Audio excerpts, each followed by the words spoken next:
कक्षा 7वीं के तीसरे चैप्टर आंकड़ों के प्रबंधन के दूसरे लेक्चर में आप सबका स्वागत है। आइए आज इस लेक्चर में हम प्रश्नावली 3.1 की 5 से 9 तक सवाल हल करेंगे। इससे पहले लेक्चर में हमने 1 से 4 तक सवाल जो कि प्रश्नावली 3.1 के थे वो हल कर लिए थे। तो आइए अब 5वां सवाल हल करते हैं। 5वां सवाल, निम्नलिखित सारणी प्रत्येक खिलाड़ी द्वारा 4 खेलों में अर्जित किए गए अंकों को दर्शाती है। यहाँ हमें ये सारणी दी हुई है और यहाँ पे ABC 3 खिलाड़ी हैं और इनके द्वारा 4 खेलों में जो अंक प्राप्त किए गए हैं उनके बारे में दर्शाया गया है। अब जैसे खिलाड़ी A है, पहले खेल में 14 अंक, दूसरे में 16, तीसरे में 10, चौथे में 10। इसी तरह B का स्कोर लिखा हुआ है, इसी तरह C खिलाड़ी का स्कोर लिखा हुआ है। अब प्रश्न है, अब निम्नलिखित प्रश्नों के उत्तर दीजिए। पहले हमें इस सारणी को ध्यान से पढ़ना है, इसको समझना है, उसके बाद इसके जो प्रश्न दिए हुए हैं उनका हल करना है। तो पहला है, प्रत्येक खेल में A द्वारा अर्जित औसत अंक ज्ञात करने के लिए माध्य ज्ञात कीजिए। प्रत्येक खेल में A द्वारा यानी खिलाड़ी A ने औसत अंक कितने औसत अंक अर्जित किए हैं वो ज्ञात करना है हमें। अब खिलाड़ी A, ये पहला कॉलम खिलाड़ी A का है, इसने खेल A में क्या बनाए 14 रन, 2 में 16, 3 में 10, 4 में 10। तो क्या ज्ञात करना है माध्य, और माध्य ज्ञात करने का क्या फार्मूला है, जो ये हमें आंकड़े दिए हुए हैं इनका योग यानी आंकड़ों का योग बटे आंकड़ों की संख्या। बार बार फार्मूला लिखने से ये हमें अच्छे से याद हो जाता है, इसलिए हमें हर सवाल में फार्मूले लिखने चाहिए। तो आंकड़ों का योग, अब आंकड़ों का योग किस किस का योग करना हमें, 14, 16, 10 और 10। तो 14 और 16 30, 10 40, 40 और 10 50। यहाँ हम लिख लेते हैं 14 + 16 + 10 + 10 और बटे में कितने मैच हैं, ये कितने आंकड़े हैं यानी 1 2 3 4। इनका जोड़ कितना आया था 50, 50/4। 50 को 4 से भाग करेंगे तो ये आ जाएगा 12.5। ये क्या आ गया, औसत अंक आ गए हैं खिलाड़ी A के। दूसरा भाग, प्रत्येक खेल में C द्वारा अर्जित माध्य अंक ज्ञात कीजिए। आप कुल अंकों को 3 से भाग देंगे या 4 से भाग देंगे और क्यों। प्रत्येक खेल में C के द्वारा, अब देखो C ने पहले खेल में 8 अंक प्राप्त किए, दूसरे में 11, तीसरा देखो जो खेला ही नहीं है, और चौथे में 13 अंक प्राप्त किए हैं। अब हमें इसका माध्य ज्ञात करना है। माध्य ज्ञात करने के लिए आंकड़ों का योग करना है। अब हमें ये देखना है कि जो तीसरा मैच है ये जो उसने खेला ही नहीं, क्या हम उसको काउंट करेंगे, क्या हम यहाँ पे इसके 0 अंक लेकर इसको काउंट करेंगे, नहीं करेंगे। क्यों, क्योंकि ये मैच उसने खेला ही नहीं है। हमें सिर्फ उन्हीं का ही माध्य निकालना है जो मैच उस खिलाड़ी ने खेले हैं। तो अब C ने सिर्फ 3 ही मैच खेले हैं, तो इसके माध्य निकालने के लिए हम सिर्फ 3 से ही भाग करेंगे। तो माध्य बराबर वही आंकड़ों का योग, आंकड़ों का योग, आंकड़ों का योग बटे आंकड़ों की संख्या की संख्या। अब यहाँ आंकड़े क्या है, 8 + 11। अब ये तीसरा खेला है नहीं, इसको लेंगे ही नहीं, +13 और कितने हैं ये 3 से भाग करेंगे। अब 11, 11 और 8 19, 19 और 13 32 और 32/3। तो इसका माध्य आ जाएगा 10.66। तो देखो बच्चों, यहाँ पे सिर्फ ये पूछा गया है कि माध्य ज्ञात करने के लिए उसे 3 से भाग देंगे या 4 से, और क्यों। तो इसका हम जवाब क्या लिखेंगे, क्योंकि सी ने तीसरा मैच खेला ही नहीं, इसलिए 3 से ही भाग करेंगे। लेकिन कई बार एग्ज़ाम में ये भी पूछा जाता है कि इसको 3 से भाग करेंगे या 4 से, और इसका माध्य क्या होगा। तो हम इसके साथ इसका माध्य भी निकाल लेंगे। आइए अब इसका तीसरा भाग हल करते। तीसरा भाग, बी ने सभी 4 खेलों में भाग लिया है, आप उसके अंकों का माध्य किस प्रकार ज्ञात करेंगे। अब बी ने 4 खेलों में भाग लिया है, पहले में 0, दूसरे में 8, तीसरे में 6 और चौथे में 4 अंक प्राप्त किए हैं, और 4 ही खेल खेले हैं। तो इसका माध्य निकाल लेंगे। माध्य बराबर, यानी आंकड़ों का योग, आंकड़े हैं 0 + 8 + 6 + 4, और हैं कितने ये 4।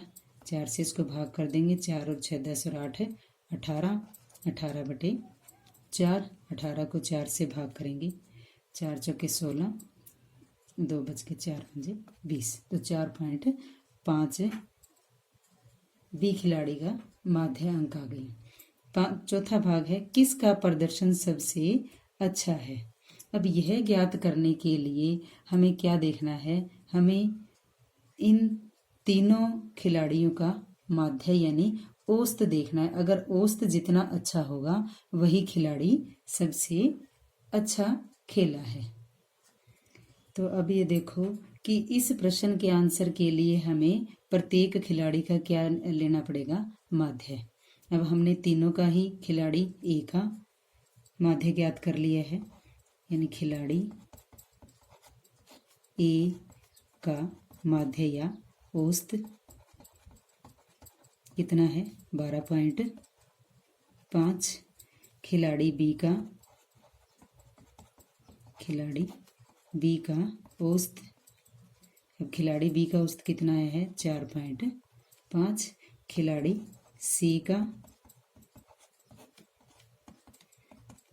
सी का औसत आया है 10.6 भी या 6-7 भी हो सकता है ये। तो अब इन तीनों में देखें किसका प्रदर्शन सबसे अच्छा है। खिलाड़ी ए का प्रदर्शन सबसे अच्छा है, औसत जितना अधिक होगा वो उसी का प्रदर्शन सबसे अच्छा माना जाएगा। तो यहाँ पे खिलाड़ी ए का प्रदर्शन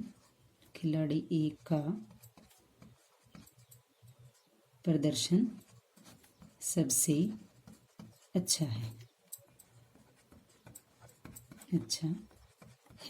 इस प्रकार हम औसत यानी माध्य से किसी भी खिलाड़ी या किसी व्यक्ति का प्रदर्शन के बारे में जान पाते हैं। आइए छठा सवाल हल करते हैं। छठा सवाल है, विज्ञान की एक परीक्षा में विद्यार्थियों के एक समूह द्वारा 100 में से प्राप्त किए गए अंक दिए हुए हैं 85, 76, 90, 85, 39, 48, 56, 95, 81 और 75 है। ज्ञात कीजिए, पहला भाग है विद्यार्थियों द्वारा प्राप्त सबसे अधिक अंक और सबसे कम अंक। तो सबसे अधिक अंक या सबसे कम अंक प्राप्त करने के लिए आइए सबसे पहले हम इन सभी आंकड़ों को आरोही क्रम में व्यवस्थित कर लेते हैं। तो जो दिए गए अंक हैं इनको हम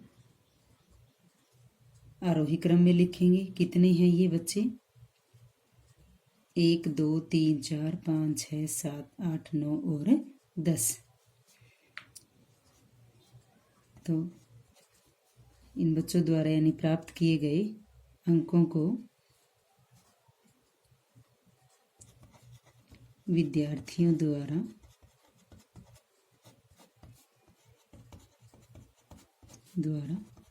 प्राप्त अंकों का आरोही क्रम। आरोही क्रम। आरोही क्रम में अब देखें कि सबसे छोटा कौन सी संख्या है। यहाँ पे 39 सबसे छोटी है, तो 39। 39 के बाद 48, उसके बाद है 56,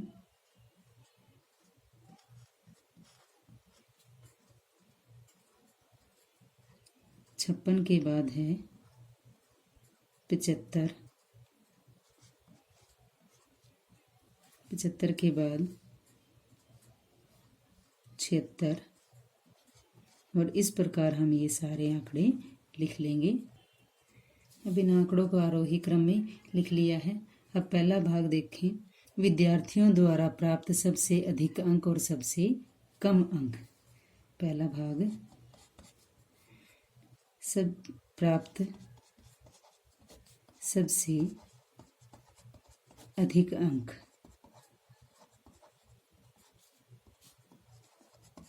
कौन सा है इनमें? अब देखो, हम लास्ट में देख लेंगे क्या है वो। 95। सारे आंकड़े देखने की ज़रूरत नहीं पड़ेगी अब।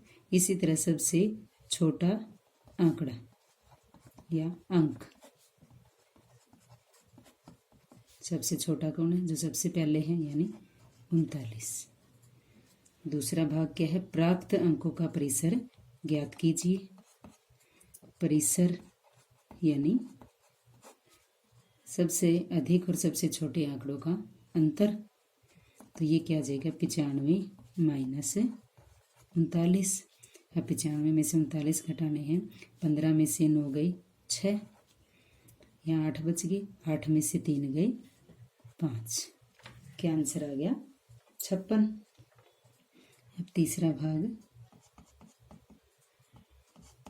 समूह द्वारा प्राप्त माध्य अंक ज्ञात कीजिए। अब हमें क्या ज्ञात करना है? यहाँ पे माध्य ज्ञात करना है।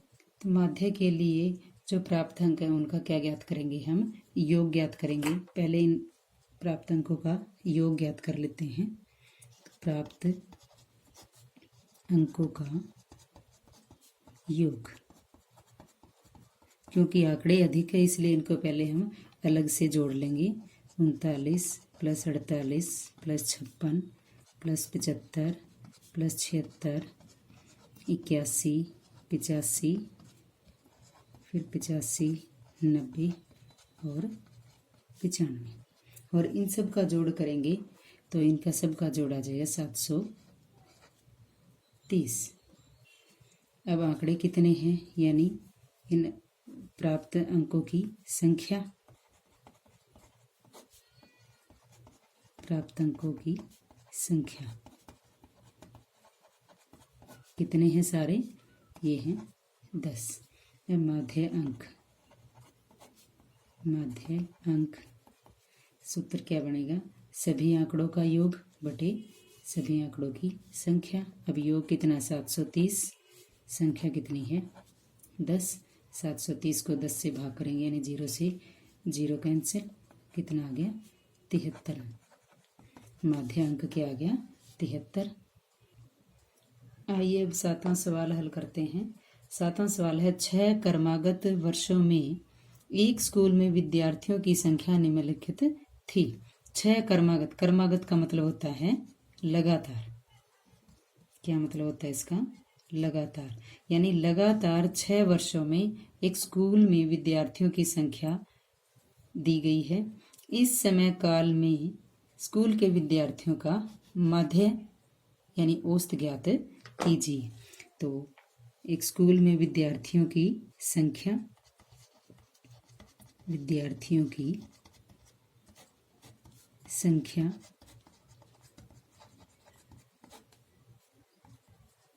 कितनी कितनी है? 1555, 1670, 1750, 2013, 2540, 2820। ये 6 सालों की विद्यार्थियों की संख्या दी गई है। माध्य ज्ञात करना है तो उसके लिए हम क्या करेंगे?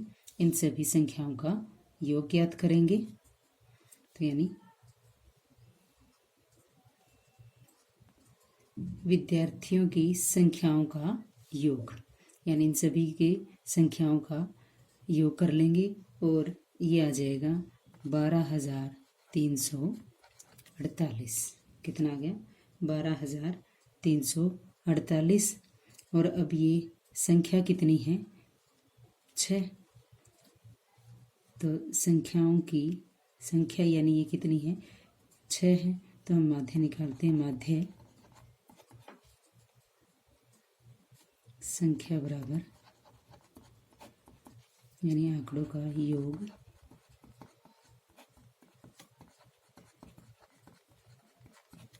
बटे आंकड़ों की संख्या।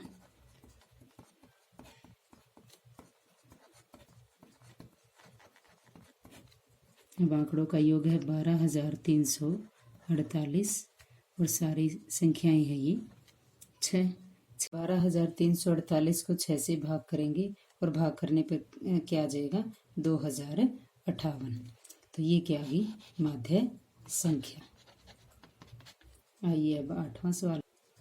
8वां सवाल, एक नगर में किसी विशेष सप्ताह के 7 दिनों में हुई वर्षा मिलीमीटर में निम्नलिखित रूप से रिकॉर्ड की गई है। इसके लिए हमें एक तालिका दे रखी है, दिन और यहाँ पे वर्षा मिलीमीटर में। सोमवार को 0.0, मंगलवार को 12.2, बुधवार को 2.1, बृहस्पतिवार को 0.0, इसी तरह शुक्रवार, शनिवार और रविवार की जो वर्षा हुई है उसके विवरण दिया हुआ है। अब हमें क्या ज्ञात करना है? उपरोक्त आंकड़ों से वर्षा का परिसर ज्ञात कीजिए। अब परिसर ज्ञात करना है, फिर माध्य ज्ञात करना है और तीसरे भाग में कितने दिन वर्षा माध्य वर्षा से कम रही। तो आइए सबसे पहले हमें जो हमें आंकड़े दिए हुए हैं इनको आरोही क्रम में लिख लेते हैं। तो दिए गए आंकड़ों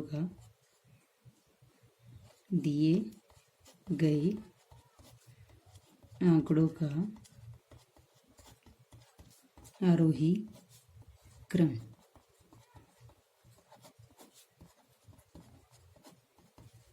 अब सबसे छोटा इनमें कौन है? 0.0। ये 2 बार दिया हुआ है तो 0.0। उसके बाद है 1.0, फिर 2.1, उसके बाद 5.5, फिर 12.2 और लास्ट में 20.5। ये 7 आंकड़े दिए हुए हमें। अब हमें क्या ज्ञात करना है? उपरोक्त आंकड़ों से वर्षा का परिसर ज्ञात करना। परिसर के लिए सबसे बड़ा आंकड़ा और सबसे छोटे आंकड़े का अंतर ज्ञात करना है। तो परिसर बराबर सबसे बड़ा आंकड़ा माइनस सबसे छोटा आंकड़ा।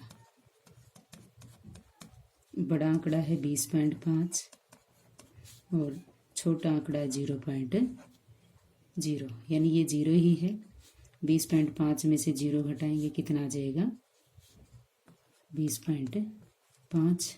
और जब भी हमें कोई दशमलव की संख्याएं घटानी हो तो हमें क्या ध्यान रखना है? दशमलव को दशमलव की सीध में लिखना है। जैसे ये 20.5 है, इसमें से 0.0 यानी पहले हम दशमलव लगा लेंगे और दशमलव के लेफ्ट यानी बाईं तरफ क्या है? 0 और दाईं तरफ क्या है? 0। ये लगा के फिर इसमें से इसको घटा देंगे तो ये आ गया 20.5। ये परिसर आ गया। अब इस सप्ताह की माध्य वर्षा ज्ञात कीजिए।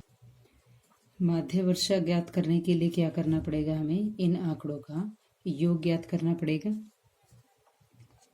तो दिए गए आंकड़ों का योग,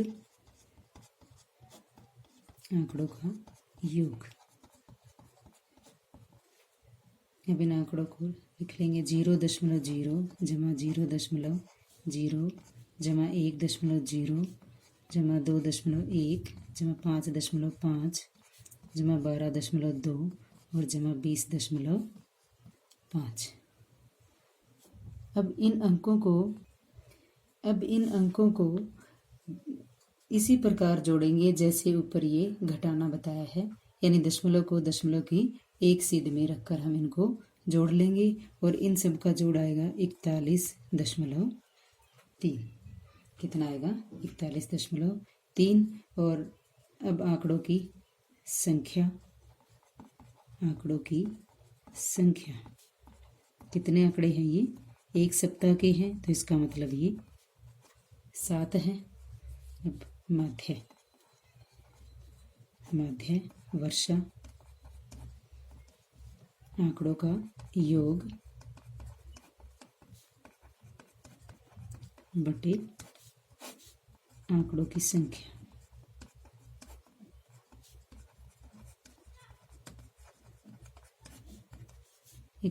योग है 41.3 और संख्या दे रखी है 7।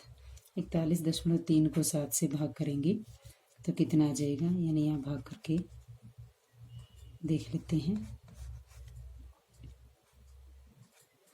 7 से भाग करेंगे तो 7 पंजे 35, 11 में से 5 गए 6। अब 3 उतारेंगे, यहाँ दशमलव है तो दशमलव आ गया, तो यहाँ ऊपर भी क्या लग जाएगा? दशमलव। 63 आ गया, 7 नहीं 63। या हम इसका दशमलव हटाकर बटे में 10 लगा के इसको भाग कर लेंगे तो ये आ गया 5.9। तो माध्य वर्षा कितनी आ गई है? 5.9। माध्य वर्षा कितनी आ गई है? 5.9। अब इसका तीसरा भाग हल करते हैं। तीसरा भाग है कितने दिन वर्षा माध्य वर्षा से कम रही, यानी 5.9 से कितने दिन वर्षा कम रही। तो इसमें है, इसके लिए हम सारणी को देखते हैं, या ये अंक जो हमने आंकड़े यानी जो लिखे हुए हैं इनमें से देख लेते हैं। 5.9 से 0.0 ये भी कम है, अगला भी कम, 1.0 ये भी कम है, 2.1 ये भी, 5.5 ये भी। तो अब कितने हो गए? 1 2 3 4 5। ये सभी क्या है? 5.9 यानी माध्य वर्षा से कम है। 12.2 और 20.5 ये दोनों अधिक है। तो कितने दिन वर्षा माध्य वर्षा से कम रही? 5 दिन। कितने दिन? 5 दिन, यानी 5 दिन वर्षा माध्य वर्षा से कम रही। आइए अब 9वां सवाल हल करते हैं। 9वां सवाल, 10 लड़कियों की ऊंचाइयां सेंटीमीटर में मापी गई हैं और निम्नलिखित परिणाम प्राप्त हुए हैं। यहाँ हमें कुछ आंकड़े दिए हुए हैं, यानी 10 आंकड़े दिए हुए हैं जो लड़कियों की ऊंचाई है सेंटीमीटर में। हमें बताना है सबसे लंबी लड़की की लंबाई क्या है, सबसे छोटी लड़की की लंबाई क्या है, फिर परिसर ज्ञात करना है, माध्य ज्ञात करना है और कितनी लड़कियों की लंबाई माध्य लंबाई से अधिक है। तो आइए सबसे पहले हम दिए गए आंकड़ों को आरोही क्रम में लिखते हैं। दिए गए आंकड़ों का आरोही क्रम, इनको आरोही क्रम में लिख लिया है। अब पहला भाग है सबसे लंबी लड़की की लंबाई क्या है, यानी जो आंकड़ा सबसे बड़ा होगा वही सबसे लंबी लड़की की लंबाई होगी। तो पहला भाग सबसे लंबी लड़की की लंबाई वो क्या है? 151। अब ये सेंटीमीटर में है तो सेंटीमीटर। दूसरा भाग सबसे छोटी लड़की की, पहले लंबी अब सबसे छोटी लड़की की लंबाई, यानी सबसे पहला आंकड़ा 128 सेंटीमीटर। तीसरे में क्या ज्ञात करना है? आंकड़ों का परिसर। तो परिसर क्या होगा? सबसे बड़ा आंकड़ा माइनस सबसे छोटा आंकड़ा। अब 151 में से 128 घटाएंगे तो कितना आ जाएगा? ये 11 में से 8 गए 3, 14 में 4 में से 2 गए 2, 1 में से 1 गया 0, यानी 23 आ गया। चौथा भाग है लड़कियों की माध्य ऊंचाई क्या है। तो इसके लिए हमें क्या ज्ञात करना पड़ेगा? इन आंकड़ों का योग। तो आइए आंकड़ों का योग ज्ञात और इनका योग आता है 1414। इन सभी आंकड़ों का योग कितना आ गया 1414। और आंकड़े कितने हैं ये 10। आंकड़ों की संख्या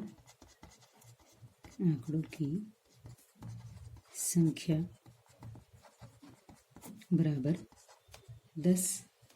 और माध्य ऊंचाई या माध्य लंबाई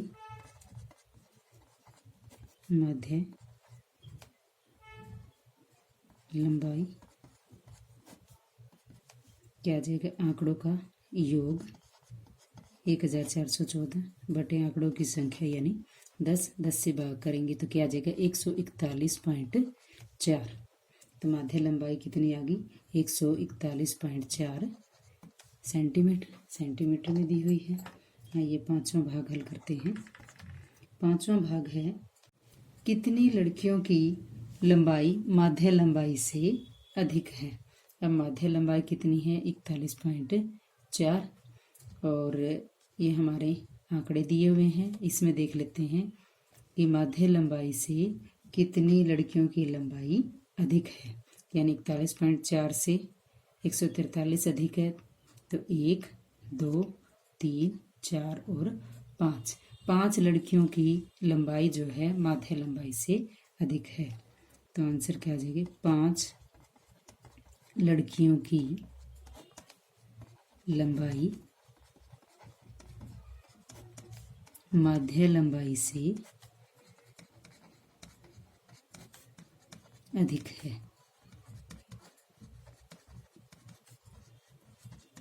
यही आंसर है। तो इस लेक्चर में बच्चों हमने प्रश्नावली 3.1 के 5 से 9 तक सवाल हल कर लिए। यानी ये प्रश्नावली अब कंप्लीट हो चुकी है। आशा करती हूँ कि आप सबको ये समझ में आ गई होगी। धन्यवाद।